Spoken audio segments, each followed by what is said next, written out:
Well, hello and welcome over to my fireside chat on the 12 associated clinical signs of the pathology we have in the family courts. We're up to ACS 8, the unwarranted use of the word abuse.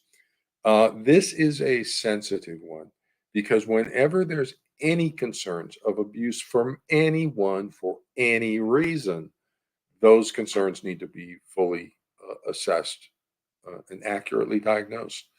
So we need to take all allegations of abuse highly seriously. What we're that this pathology, though, particularly the borderline personality variant, though, will use the word abuse for everything. That's part of the symptom feature of borderline personality pathology. They feel everything is being abusive. That if any sort of discomfort becomes an allegation of abuse, and it's manipulative in certain ways. It pushes everybody back. It expresses anger and pulls on the victimization role, draws nurture. So there's a variety of reasons why the borderline pathology uses that word so prolifically in its allegations. Normal people don't use the word abuse unless there's abuse. Because it's inflammatory and we recognize that it's inflammatory, especially if that's an ex-spouse, ex-parent. We've lived with them, we know who they are, and so if we're making an allegation of abuse, it better be true, otherwise it's a misunderstanding of reality. There's your delusional disorder, your persecutory delusion. And so this is a little bit of a differential on that feature of the pathology.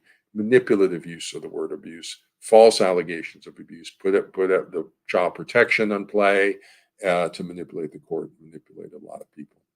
So the research, Greenham, Childress, and Pruder up on ResearchGate looked at 46 families in court-involved custody conflict. All 46 evidenced the three diagnostic indicators I describe in Foundations. Everything I found say in Foundations is true and accurate. There's your data. All 46 families had the three diagnostic indicators. 46 of the 46 families also had 5 or more of the 12 ACS, with all but one having 8 or more. So pretty much we're talking 8, 9, 10 of these ACS are present in all the families. And then the ACS 8, the unwarranted use of the word abuse, was in 89% of the families. So this is false allegations of abuse is what this pathology is, and that's because it's a persecutory delusion. It's a fixed and false belief in the person or someone to whom the person is close is being malevolently treated in some way. So you get these false allegations of abuse. So that becomes a differential diagnosis. So in all cases of court-involved custody conflict, we need to be doing a proper risk assessment for child abuse to the differential diagnosis for each parent. So is the targeted parent abusing the child in some way? If so, we need to identify, put it on a treatment plan, fix it, and restore the child's healthy attachment onto that parent. Is the allied parent psychologically abusing the child by creating a shared persecutory delusion and factitious attachment pathology? If that's the case, we need to diagnose it, identify it, put it on a treatment plan, and fix it, and restore to the child a normal range and healthy childhood.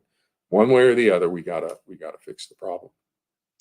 So all allegations of abuse should receive a proper risk assessment.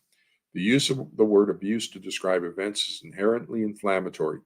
Most normal range people tend to use less inflammatory characterizations when there has been no abusive behavior.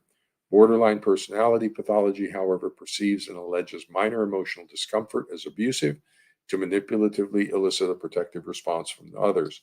Unwarranted use of the word abuse by the child or the allied parent can reflect borderline or dark personality pathology in the allied parent. And the issue primarily is it's inflammatory. The borderline personalities frequently characterize other people's actions using the word abuse or abusive, and normal range people use less inflammatory words. The use of the word abuse has 2 differential diagnostic possibilities: authentic abuse or borderline personality pathology. a proper risk assessment is required for both parts of that differential diagnosis. And one of the difficulties of forensic psychology, having been so awful for so many years, is they didn't they didn't diagnose the domain of pathology that's involved. It's child abuse, and it's spousal abuse using the child as a weapon. Though abuse pathologies are dangerous pathologies. And whenever a mental health professional encounters any of three dangerous pathologies, suicide, homicide, or abuse, duty to protect obligations are active, and we have to take steps to make sure people are safe. And that's the case in the family courts. With this pathology, there's only one cause of severe attachment pathology in the child.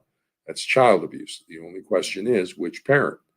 And that's a differential diagnosis. We have two possibilities. We need to conduct a proper risk assessment for child abuse in all of these cases routinely to the appropriate differential diagnosis of concern for each parent.